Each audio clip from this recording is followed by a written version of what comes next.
اللہ تبارک و تعالیٰ نے بدر کے مقام پر مسلمانوں کو فتح عطا فرمائی۔ اس طرح صحابہ کا جذبہ تھا، جب نبی علیہ الصلوۃ والسلام صحابہ کو جنگ کے لیے، غزوہ کے لیے تیار فرما رہے تھے تو دو باپ بیٹا کریم آقا علیہ السلام کی بارگاہ میں حاضر ہوتے ہیں اور دونوں تیار ہیں، یا رسول اللہ ہم آپ کے ساتھ جانے کے لیے تیار ہیں۔ تو میرے کریم آقا علیہ الصلوۃ والسلام نے فرمایا تم دونوں میں سے ایک کو اجازت ملے گی، ایک گھر میں رہے گا۔ بیٹا باپ سے کہتا ہے، باپ بیٹے سے کہتا ہے اے بیٹا تو مجھ پہ احسان کر، مجھے جانے دے۔ بیٹا کہتا ہے ابا جان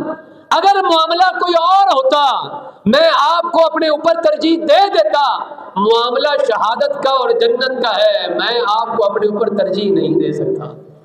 میرے کریم آقا علیہ السلام کی بارگاہ میں فیصلہ آتا ہے، آقا علیہ الصلوۃ والسلام نے فرمایا دونوں قرعہ اندازی کر لو۔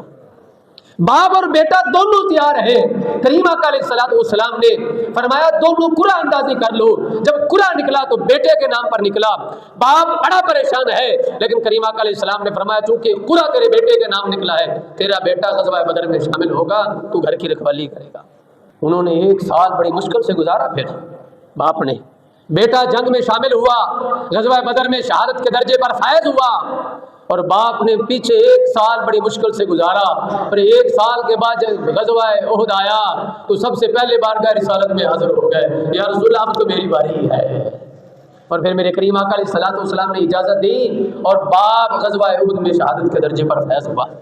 تو یہ اس وقت صحابہ کے اندر جذبہ تھا شہادت کا اور غزوہ کا، اس قدر جذبہ تھا۔ میرے کریم آقا علیہ الصلوۃ والسلام وہ 313 کا لشکر لے کر غزوہ بدر میں پہنچتے ہیں، اور کفار جن کے پاس مال و دولت کے انبار لگے ہوئے ہیں، مسلمانوں کے پاس صرف 70 اونٹ تھے اور کفار کے پاس اتنے اونٹ تھے جن کی تعداد ہی نہیں ہے، وہ روزانہ کے 10-10 اونٹ ذبح کرتے تھے اپنے کھانے کے لیے،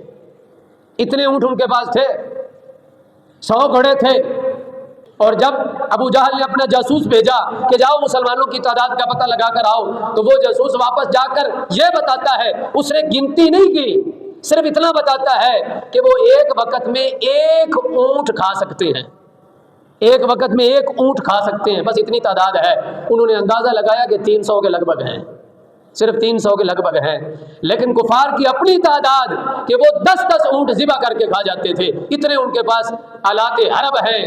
لیکن مسلمانوں کے پاس آلات حرب نہیں ہے، جذبہ ایمانی تو موجود ہے۔ اور بڑا خوبصورت واقعہ جو اس میں پیش آیا، کریم آقا علیہ الصلوۃ والسلام جب صف بندی ہونے لگی، چیدہ باتیں آپ کو بتانی ہیں، آقا علیہ الصلوۃ والسلام نے صف بندی فرمائی، چونکہ اس وقت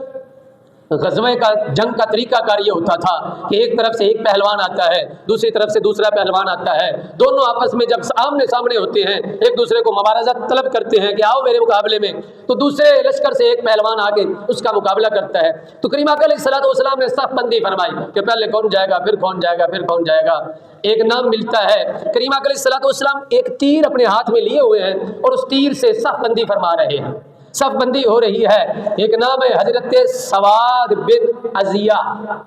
حضرت سواد بن عزیہ، نبی علیہ الصلوۃ والسلام ایسے صف بندی فرما رہے ہیں، ان کا پیٹ تھوڑا بڑا تھا، حضرت سواد بن عزیہ کا پیٹ تھوڑا بڑا تھا، وہ پیٹ لائن سے باہر آیا ہوا تھا۔ رسول اللہ صلی اللہ علیہ وسلم نے پیٹ کے اوپر تیر کو لگا کے دبایا اور فرمایا کسے برابر کرو۔ کریم آقا علیہ الصلوۃ والسلام نے دبا کے فرمایا اسے برابر کرو۔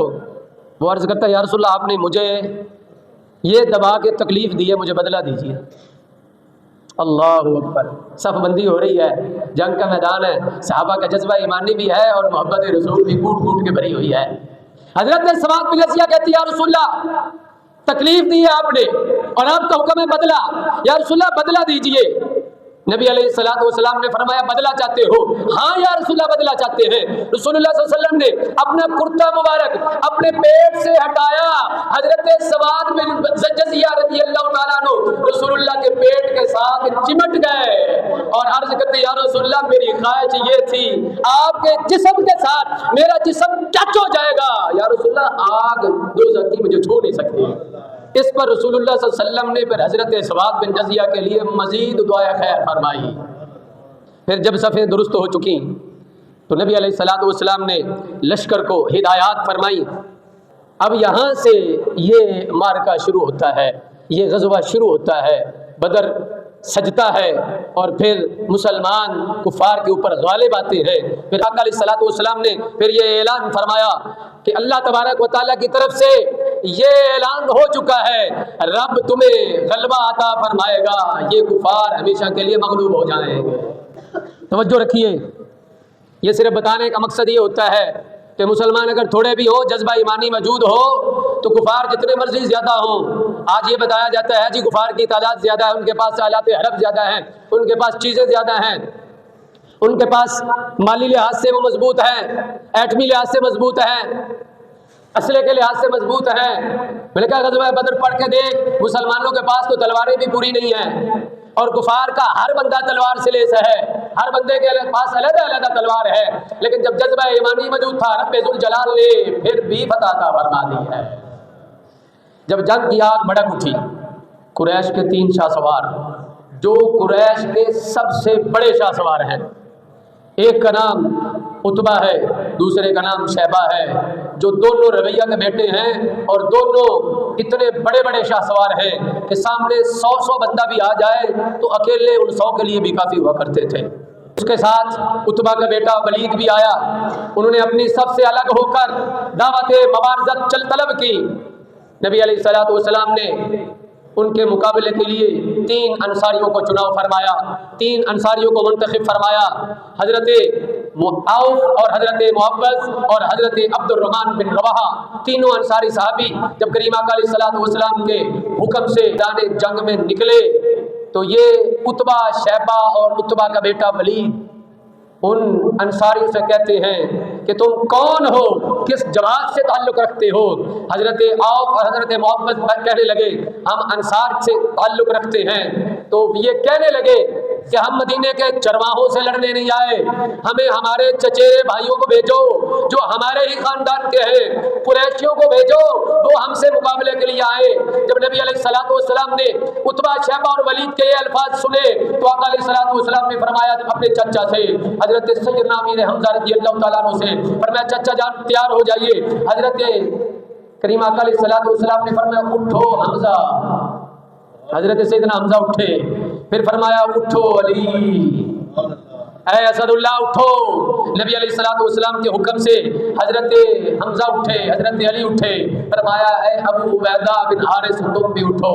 میرے کریم آقا علیہ الصلوۃ والسلام کے حکم سے پھر یہ تینوں جوان آئے۔ پھر آسمان فلک نے دیکھا کہ حضرت سیدنا حمزہ کی تلوار چمکی، حضرت سیدنا علی کی تلوار چمکی، حضرت ابو عبیدہ بن حارث کی تلوار چمکی،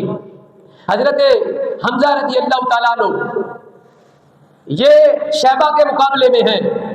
اور ایک ہی بار میں اس کو واصل جہنم کیا۔ مولا کائنات شیر خدا رضی اللہ تعالیٰ عنہ عتبہ کے بیٹے ولید کے مقابلے میں ہیں، ایک ہی بار میں واصل جہنم کیا، اور حضرت ابو عبیدہ یہ عتبہ کے مقابلے میں ابھی عتبہ واصل جہنم ہوا نہیں تھا۔ حضرت سیدنا امیر حمزہ نے دیکھا کہ عبیدہ کو زخم لگ گئے ہیں، اپنا شکار پورا کرنے کے بعد حضرت سیدنا امیر حمزہ ابو عبیدہ کے پاس بھی پہنچے اور عتبہ کو بھی واصل جہنم کیا، اور پھر حضرت سیدنا ابو عبیدہ کو کندھوں پر اٹھا کر بارگاہ رسالت میں پہنچ گئے۔ حضرت عبیدہ کو اٹھا لیا، حضرت عبیدہ کا ایک پاؤں بھی کٹ گیا، زخموں کی طاق نہ لا سکے، اور پھر حضرت ابو عبیدہ رضی اللہ تعالیٰ عنہ آپ کو شہادت کا مرتبہ ملا، لیکن غزوہ بدر کے تقریباً 5 سے 6 دن کے بعد، لیکن زخم وہی تھا۔ میرے کریم آقا علیہ الصلوۃ والسلام نے فرمایا ہے ابو عبیدہ اللہ نے تجھے شہادت کے درجے پر فائز فرما دیا ہے۔ بڑے شاہ سوار جو مشرکین کے تھے وہ سب سے پہلے ہی واصل جہنم ہو گئے تھے، اس لیے وہ اپنے 3 بڑے شاہ سواروں سے اور کمانڈروں سے ہاتھ دھو بیٹھے تھے، کمر تو ان کی ٹوٹ گئی،